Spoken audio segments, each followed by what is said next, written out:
L'objectif ici de venir ici, c'est un objectif qui est bien sûr sur une année olympique. L'année dernière, nous étions venus tester un peu les installations, comme un peu de partout.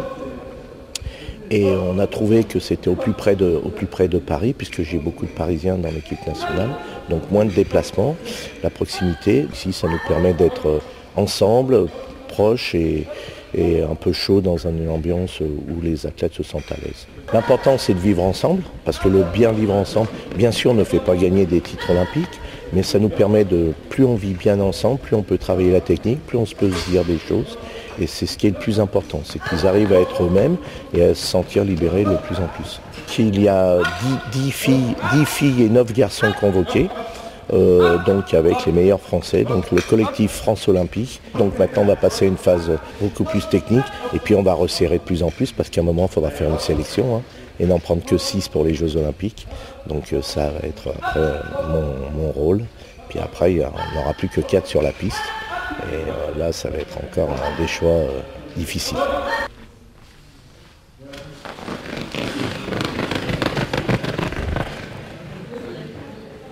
Donc en fait, on a 2 regroupements là en période hivernale. Donc on en a eu un déjà ici au mois de novembre, on en a un deuxième maintenant.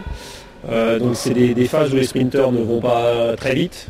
C'est une phase de reprise, puis ils ont repris l'entraînement après début octobre à peu près. Donc ils ne sont pas encore en capacité de sprinter très vite.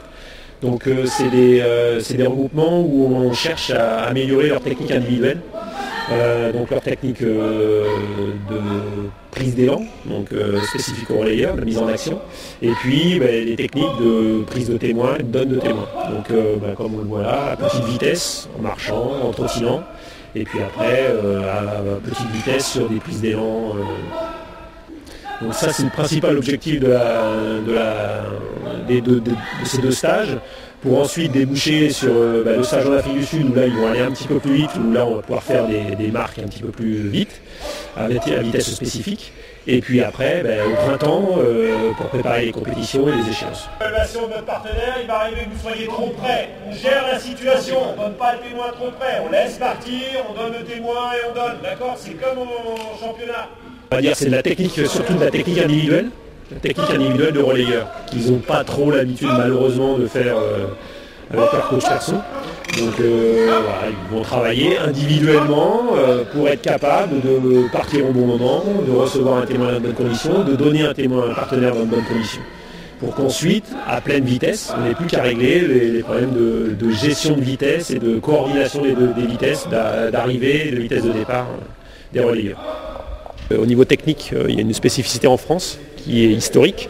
On a toujours passé le témoin d'une certaine façon, donc c'est un passage par en dessous, ce qu'on appelle, donc, où le relayeur place la main le long de la hanche, le bras semi-fléchi, contrairement toutes les autres nations, à l'excepté du Japon qui nous copie depuis 2 ans.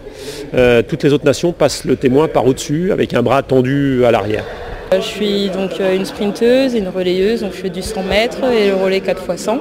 Avec l'équipe de France, j'ai eu l'occasion de faire 2 Jeux Olympiques, ceux de Pékin et de Londres, sur le relais 4x100.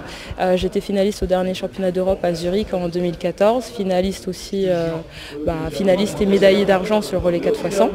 Et du coup aujourd'hui nous on est là pour préparer l'échéance olympique. Nous le relais 4x100 n'est pas encore qualifié, donc on est là pour travailler et faire en sorte d'être là au JO. Que oui, c'est une pression en se disant que on aimerait bien y être et y aller, et que pour l'instant on n'est pas encore qualifié, donc on a encore des choses à prouver.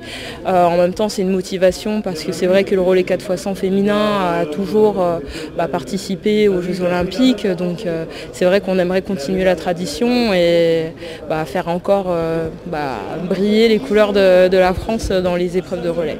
C'est venu il y a 15 jours, on avait très bien travaillé et puis là on revient ici dans l'optique dans la continuité du dernier stage, toujours dans la recherche de l'amélioration de la performance en vue bien sûr des Jeux de Rio cet été. J'ai été triple champion d'Europe en 2010 sur 100 mètres, 200 mètres, 4x100 mètres et médaille mondiale sur 200 mètres et avec le relais 4x100 et bien sûr médaille olympique toujours avec le relais 4x100 aux Jeux de Londres.